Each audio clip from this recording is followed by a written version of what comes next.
It's the final percent.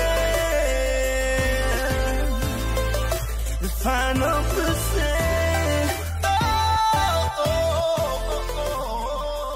All right. Thank you so much for joining us on the Final Percent podcast. And I have one of my absolute best friends hanging out with me today, and that is Mr.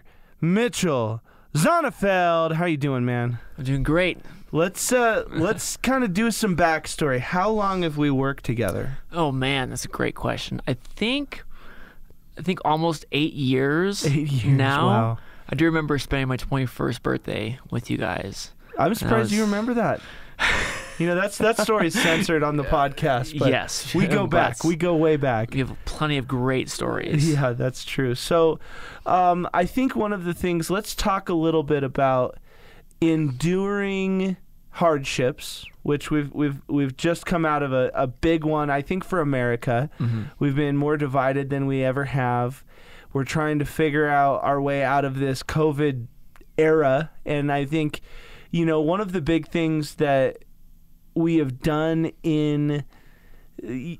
unfortunately, we've planted a lot of mental health seeds of discord.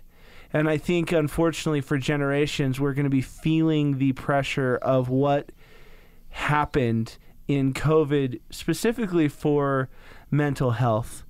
And what you have been so great at in our company, KMG, is relationships and opportunities. Now, in COVID, basically all of the relationships and the opportunities go bye-bye. What are some of the things that, you know, got you through some of the, you know, ups, downs, just while you're trying to fight so hard? Because I've never met anyone who fights for people as hard as you. You fight for opportunities. You fight for people's best. You love hard, like there's no tomorrow. You give a crap, you know?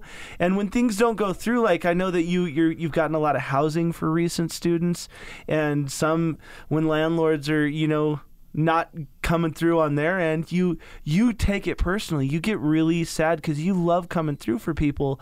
But going through such a huge moment in time that, you know, we're going to get history books written about. What are some of the things that got you through? What helped you conquer the crisis? And what are some of the things, because so many people lean on you, so many people talked to you about relationships, because, you know, you make more relationships than anyone I know. And when there was no opportunities, you're still having all this communication and you've got people struggling.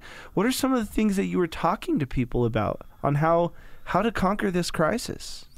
Yeah, when the pandemic hit, that was definitely a very foreign position to be in. Because like I'm just so used to talking to people and being a resource and helping just as much as I possibly could. And so when that happened, it's like, man, I couldn't talk to anybody because everyone's having issues and we're all going through it together. Yeah. And so I know I was definitely going through a lot too. And I know the pandemic definitely has pros and its cons. And from being such an extrovert to the max, I kind of became more of like an ambivert. So more of like, oh, I love talking to people, but also like I want to like kind of keep to myself and spend some more time alone. So I learned to love being alone and just enjoying that. Because a lot of people definitely have issues with just being alone. They just need to be around people all the time as well. So definitely use that time to just kind of focus myself and just take a break from life and just focus on my self-growth and my confidence and my mental health, and just like take some time, just kind of rebuild and just restart myself. Like one of the things I really worked on during the pandemic was like more about my faith, because like with constantly like working and moving and pushing and just working so hard, I just kind of forgot about the things that really meant more in my life, from like my relationship with God, my relationship with friends and family and stuff like that. So it was good just kind of step back. It's so interesting right now. I don't know, you know, we don't know what's actually going on in this life, but for whatever reason, God has been showing up a lot more for me as well. in movies that I want to listen to, reels that pop up. I was showing you Indiana Bible College. If you guys have never heard their praise team, it's unbelievable. But God's been really stepping in my life as well, making His presence known. Do I know what that means? Not yet. I'm sure He's guiding me somewhere. I know He does. But faith, I think, is one thing that helped a lot of people through to lean on. What are some of the conversations when people would reach out to you because you are, it's so interesting. If you look at religion, especially at Jesus, and just to be very clear, guys, this isn't a religious podcast, but when you have two people who believe, it's going to come up, but we're not pushing an agenda, just to be clear. But Jesus is kind of the ultimate servant leader, right? And one of the things that watching you grow when I got to, build things from thoughts to things with you, is you are 100% just a magnificent leader. You really are. And you do it through such a high level of service to everyone you come in contact with. So when someone was going through stuff, there's no way that you didn't get looked at as a leader and to be a leader. What were some of the things that you found yourself telling other people to get them through the COVID era or the hard time or the valley or, a season, whatever they're going through? What are some of the things that you tell people, hey, try this out or this, that, and the other? Yeah, and with the pandemic and such, I couldn't talk to people about music and goals and opportunities in that specific field. I kind of felt God telling me, hey, just reach out to people and just make sure they're okay. Ooh. And so I would just call people up and just see how they're doing, what they're going through, then try to give them some words of wisdom and some of my amazing positivity as well. It is so abundant. He is. I'm telling you, if you ever have a bad day, call Mitch. You are immediately going to have a better day. Yes, and I will always answer. I'm That's always true. available. That's true. Even at 4:00 in the morning. So feel free to call me. I'll wake up and I'll answer the phone call. That's true. That's true.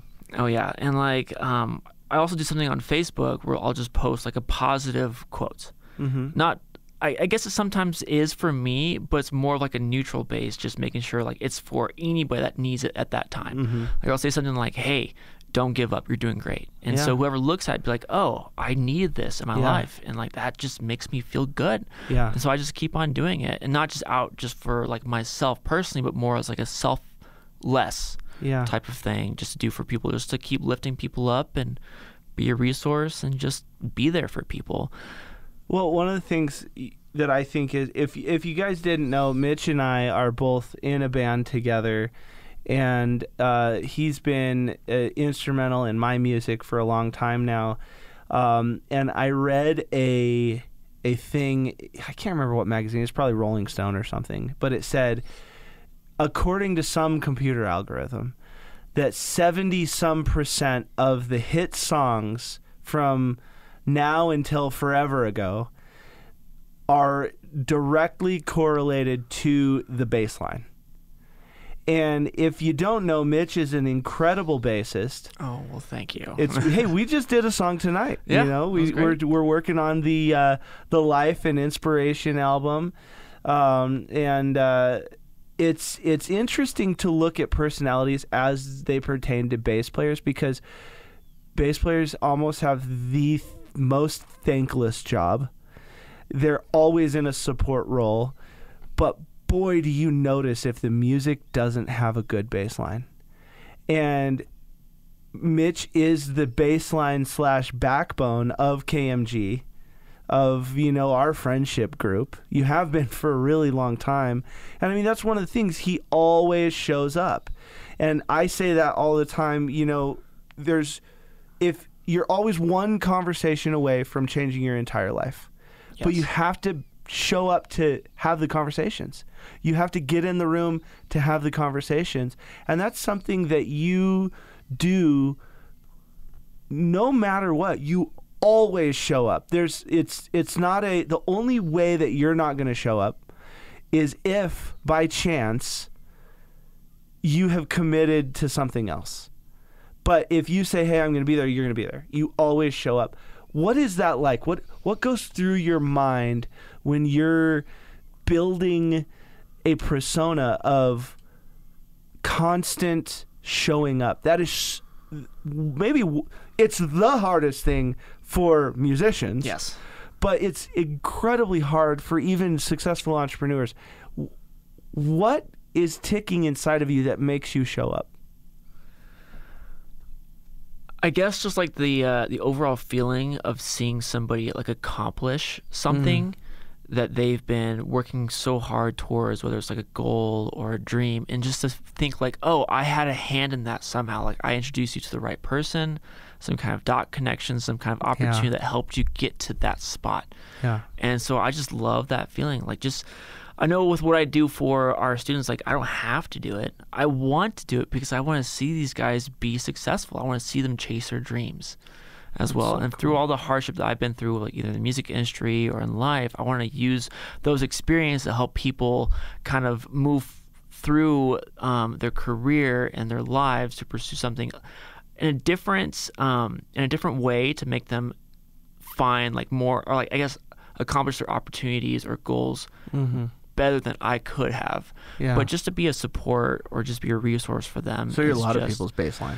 Yes, a lot of people. But another thing too that you got to realize, you can't be there for someone all the time if they're not willing to change themselves. That's true. And I've definitely learned that the hard way, because like I try my best to be there for people even through like the hardest of like depression or anxiety, or even if they get to the point like they're having those suicidal thoughts, because like I'll try to be there as much as I can. And like, have you seen that that picture where you have like that small wolf, then you have that big wolf that just has tons of like spears and like arrows in the back? I kind of feel like that person, because I'm just trying to absorb all of that negativity out of that person into me. Yeah. So that they are feeling better, and then there's only so much you can do with that, because like true. it just builds up into like in you so much, and then you just fall apart. Yeah. And like you just have to learn, like all you can do is your best for people, and if that's not enough, then you can keep trying, but it's also up to them to change themselves and to find that help themselves as well. And I think that's one of the things that we miss the boat on a lot as friends. We think we need sometimes showing up is not showing up. Yes. Because sometimes people are using you, or sometimes people are taking you for granted or not recognizing certain things. So sometimes the best way you can show up is not being there. And I know I've had to do that when I mean, a lot more than most people, but, I've taken so many bullets, so many spears, and stood in, like, been a snowplow for so many people. And in a lot of ways, sometimes they don't even know I did it. But the thing is I'm always trying to be that person, and sometimes you feel a little battle worn. And when you're just always expected to take the pain, I think that's when things start changing. You want to be able to know that you're in a fight together, right? Mm-hmm. And I think that's one of the things that is important in friendship when you're working on a business, when you're working on a marriage, when you're working on an idea, is the ability to trade who's taking the bullets and give a reprieve a little bit, And and I don't want to sound all dark and gloomy, but we talked about, COVID. There was a lot of crap that happened. Well, I mean, we had a lot of employees, so-called friends, different things that left us. And, I struggle to think that anyone's malicious, because I think that we have three people inside of us. I think we have an evil person, which I really believe this too. I think most people are not evil and not bad. I really believe that. I think that we have an evil person, a foolish person, and a wise person. The evil person, we're constantly thinking that other people are evil, when in fact they're just doing the best they can. And what we start doing when we think that someone else is evil when they're not is we're being foolish. And I think, humanity right now, especially if you look at, left versus right, black versus white, Democrat versus Republican, and the list goes on. We're so tribalistic that if you don't fit into some sort of box, it's always, if you're not for me, you're against me. And that's why I really don't like the tribe word. I like the village word, because a tribe is more military.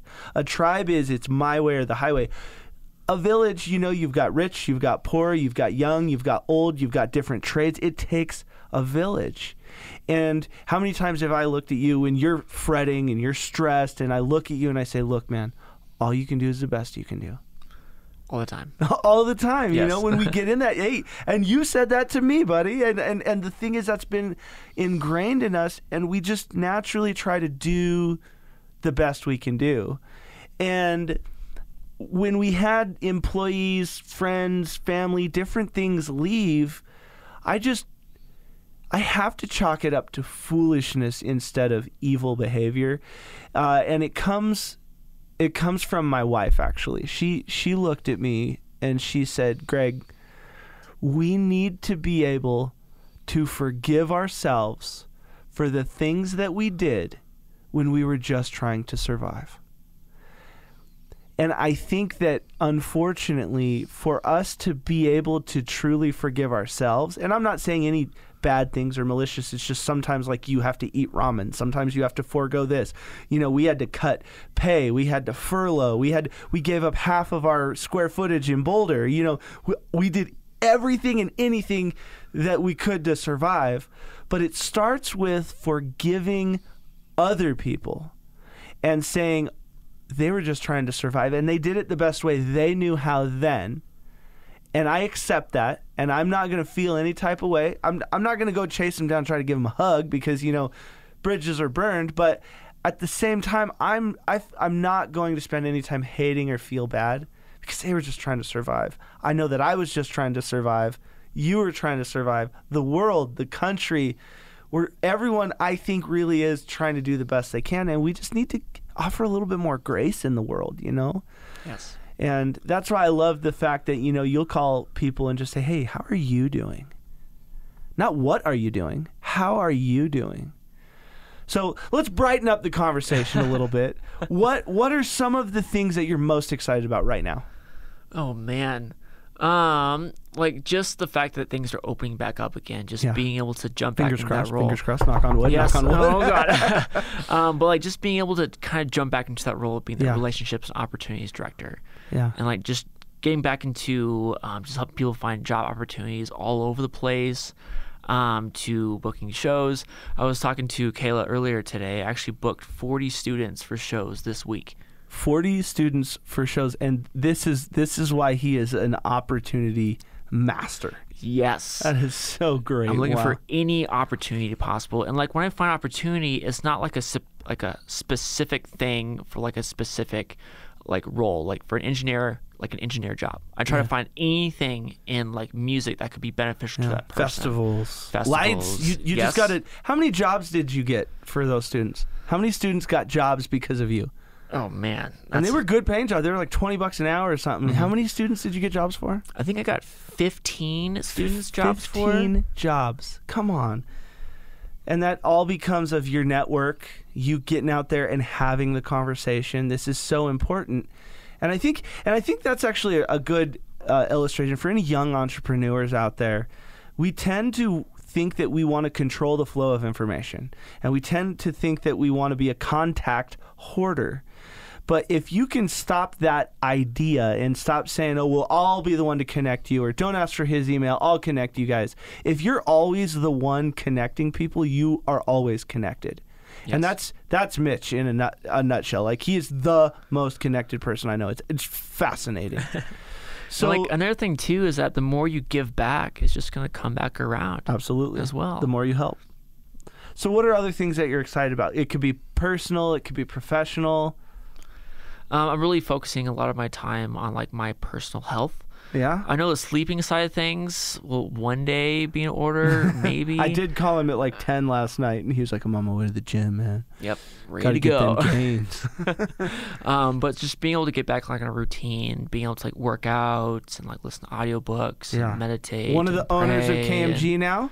Yes. Yeah, I'm stoked. Yeah, one of the owners. I mean, he's been with us forever, and when we were restructuring the company, it was just an absolute no-brainer. So, I mean, he's truly a partner in what we're doing, and one of the decision makers, and I love him so much. So talk to me a little bit about why do you keep music going? What has music done for you? Why do you think it's important?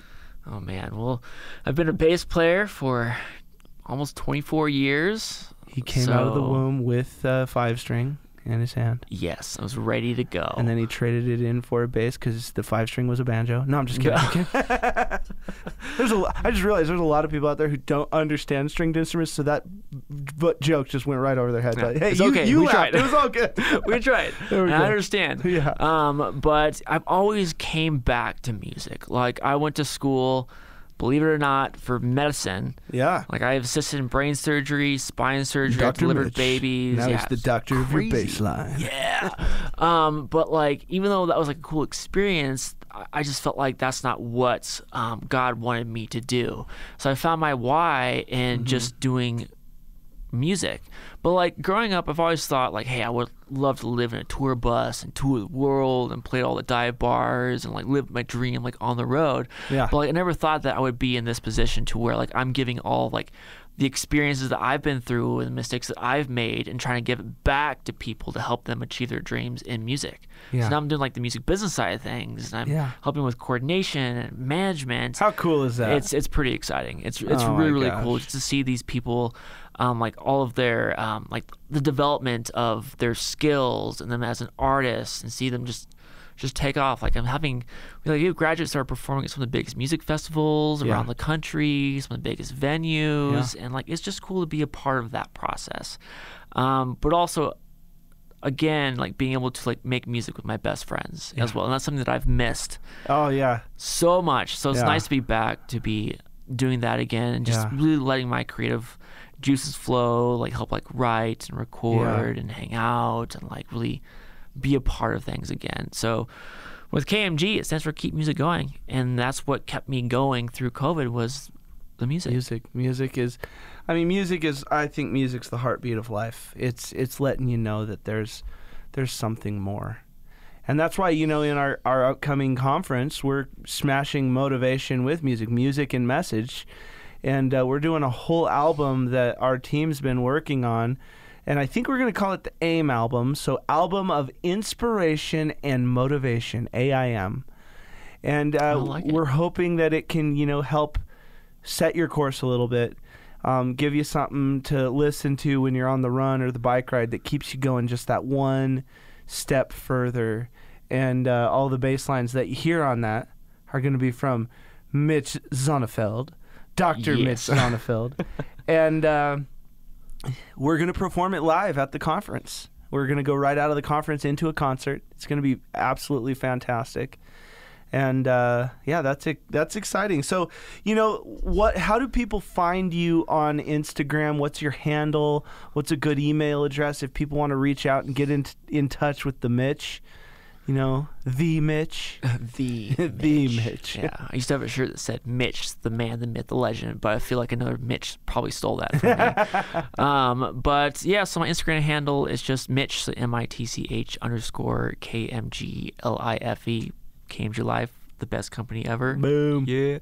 And then my email is very simple. It's just mitch@kmglife.com. And so feel cool. free to reach out to me anytime. And if you're ever trying to get into a show that maybe you can't get into, and you think, oh, I'm never going to get into it, just hit up Mitch. He'll probably find a way to get you in there. He knows people, man. You got to know people. Oh, yeah. And it's not just music. I know people all over the place. Yeah, in the country. So, I mean, so connect with us, and we're going to keep Mitch as a regular in rotation in the podcast because, we're in the middle of a big transition. potentially moving KMG from Boulder into North Denver, kind of 104th area. We're looking at pretty heavily. So we're kind of going into KMG 3.0, and I'm telling you, Mitch is instrumental. And so as we make these decisions, figure these things out, and I'm sure we're gonna have grand opening parties. We're gonna have a grand opening party at our Aurora location here soon.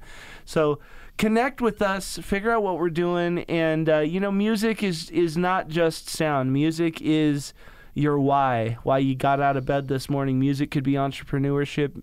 Music is art. Music is beauty. Music is the reason to dance and sing and smile. Music is hanging out with your best friends. Even if we don't do music, just there you go. Him going and getting us some sour beers and us talking life. Yes, it is what it is. Last minute podcast. Yeah, there it is. Yeah, and he was here doing bass, and we were just like, dude, let's throw down a podcast. Let's do it. Go. So, well, anyway, man, I love you bunches. You're fantastic. Love you more. And beat me to it. I love you too. Yeah, and in our friendship, business, everything that we've got going. Thank you so much for going the final percent with me, man. Of course. All right, man. I'll keep going that final percent. And keep music going. Yes. Let's go.